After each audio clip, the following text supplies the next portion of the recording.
It's been a bad few years for the Star Wars property in the world of video games. When EA acquired exclusive rights to the license, there was a healthy amount of skepticism involved, but no one could have predicted that things would go as poorly as they have. Star Wars Battlefront in 2015 felt like half of a game, with no single-player content to speak of, while its sequel in 2017 was a victim of aggressive monetization and got caught in the middle of a controversy. That, on top of canceled projects that we've heard plenty of over the weeks and months, is enough to show us that the aforementioned skepticism wasn't exactly misplaced. That said, there is at least one ray of hopeful light in these dark times for those who are hoping to see some good Star Wars video games. Respawn Entertainment, the developers of the excellent Titanfall games, are bringing a brand new action-adventure title based on the property to us, allegedly this year itself. And though we know very little about Star Wars Jedi Fallen Order other than its name, we still can't help but be excited, simply because of Respawn's pedigree and track record, if nothing else. In this feature, we'll be taking a look at 15 things we want to see from the upcoming action-adventure title, set between the events of Star Wars Episodes 3 and 4, as we hope for a game that can finally deliver the kind of Star Wars video game experience we've been craving for so long. Without further ado, let's jump right in. New characters. One of the most exciting things about Fallen Order is its setting. Set during the time when the Jedi were being hunted down by the Empire, there's obviously a lot of potential for drama and great storytelling. Our hope is that all of that will revolve around characters we haven't seen much of or at all. Rather than relying on well-established characters as the centerpieces of its story, hopefully Respawn's game will focus on new personalities and build them well enough that we can grow to care about them. Canonical cameos. Though we want the main players of Fallen Order's story to be new faces, it obviously wouldn't be a Star Wars game without some canonical appearances as well. Hopefully, though, the game will move beyond the cameo appearances from the likes of Luke Skywalker and Darth Vader that we've all grown so accustomed to seeing in our Star Wars games and other media. I mean, it's not like we don't want to see them at all, but there are plenty of other characters Fallen Order can bring into the mix. Given the period it's set in, there's potential to rope characters from Star Wars Rebels into the story, just as an example.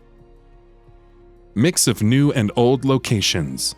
Visiting exotic, breathtaking locations throughout a galaxy far, far away is always one of the best things about any Star Wars story, and chances are that's very much going to be the case in Fallen Order as well. Our hope is that throughout the course of its campaign, not only will the game take us to places from the series that we have seen before, but also to completely new, beautiful, imaginative locations. Given its very nature, the art team at Respawn has more than enough room to flex its creative muscles in this area, and we're hopeful that that will be the case.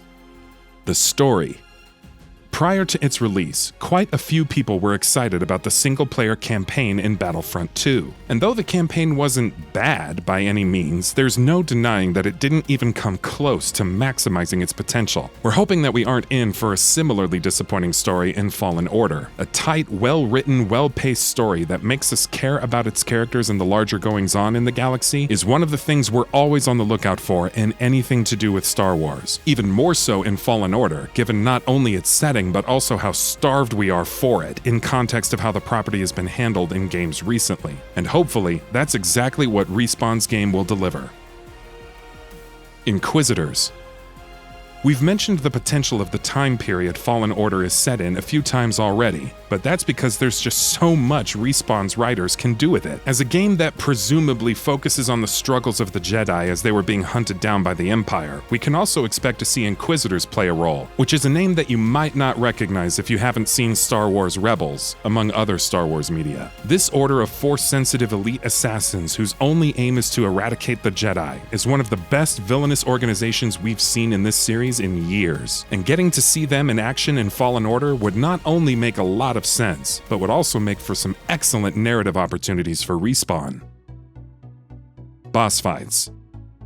Following on from our previous entry, perhaps we'll even get to square off against some of the Inquisitors in combat as well. Having some epic boss battles in the game against Force users where both sides are using lightsabers and Force powers would make for some epic, memorable moments. And we're hoping Respawn will use the potential of those scenarios to the fullest. Who knows? Maybe we'll even get to fight a full-fledged Sith at the end of the game. Choices. By its very nature, Star Wars lends itself to player choice with its dark and light sides of the Force, and we're hoping that that is something that Respawn will make use of in their story. Not that there'd be anything particularly wrong with having a particular, cemented story that the game wishes to tell on its own terms, especially if it does it well, but implementing choice and consequence mechanics into the game would inject a great deal of player agency and drama into the story. Multiple endings. Of course, this is something that goes hand in hand with our previous entry about player choices, but it's something that's worth mentioning either way. If Star Wars Jedi Fallen Order does indeed have choice and consequence mechanics, the hope is that these will be significant and weighty enough that they can properly alter the way the story plays out, and even where it finishes. If Respawn are writing a story that's part of the official Star Wars canon, that might be a little harder to pull off, but it's not something they can't overcome by having multiple endings, but only making one of them canon. Not open world. Now don't get me wrong, I love open world games. Some of my favorite games of all time are open world, and like so many others, I'm ecstatic about the explosion in popularity that the open world design philosophy has seen in the last decade or so. But not everything needs to be open world. I'm hoping that Fallen Order tells a tight, concise, enthralling Star Wars story without any fluff and padding, and the best way to do that is by eschewing open-world design entirely. That doesn't mean that Respawn can't have larger open-ended levels, and given how little we know about the game, there's every possibility that Respawn might be making an open-world game that can do justice to its story as well. But at least in these preliminary stages where we're in the dark about so much to do with the game, I'm hoping that it's a linear, story-driven experience. Combat. Of course we're going to talk about combat. Combat with blasters and guns, sure, but also with lightsabers. How Respawn chooses to put that in context of there being next to no Jedi left in the galaxy will be interesting to see, but many, I think, would agree that how well Fallen Order does lightsaber combat will be hugely significant, and might make or break the game to a large extent. Fast-paced, satisfying lightsaber combat is something that we're all looking forward to, and we're hoping Respawn can pull it off. Force powers. Of course we're hoping to be able to use Force powers in Fallen Order as well. From the Force Unleashed games to the Knights of the Old Republic games to the Battlefront series, we've played plenty of Star Wars titles that have implemented Force powers very, very well, and hopefully, Fallen Order will follow in their footsteps. Additionally, we're also hoping for a nice amount of variety in the kinds of Force powers we'll be able to use in the game. Sure, we want to see the classics, but maybe Respawn can include some new, crazy Force powers of their own as well. Customizable weapons. This goes without saying, most likely there will be weapon customization in the game. But will it be the kind of customary weapon customization that so many games have, or will Fallen Order actually do something fun with it? More importantly, hopefully the game will allow us to customize lightsabers as well. In Star Wars media, from Kylo Ren to the Inquisitors to Darth Maul, we've seen some excellent lightsaber designs over the years, and hopefully, Fallen Order will allow us to do something similar with our own lightsabers as well. Awesome set pieces. Vaguely hoping for awesome set pieces is a little bit of a cheat, sure, because this is something that can apply to pretty much any game, but Fallen Order is in a better position to achieve this than most other games. Why? Because it's being directed by Stig Asmussen. In case you don't know, he's the person who directed God of War 3. You only need to take one look at any one of the bevy of incredible epic set-piece moments in that game to realize that, hopefully, we might be in for something similar in Fallen Order as well. Multiplayer.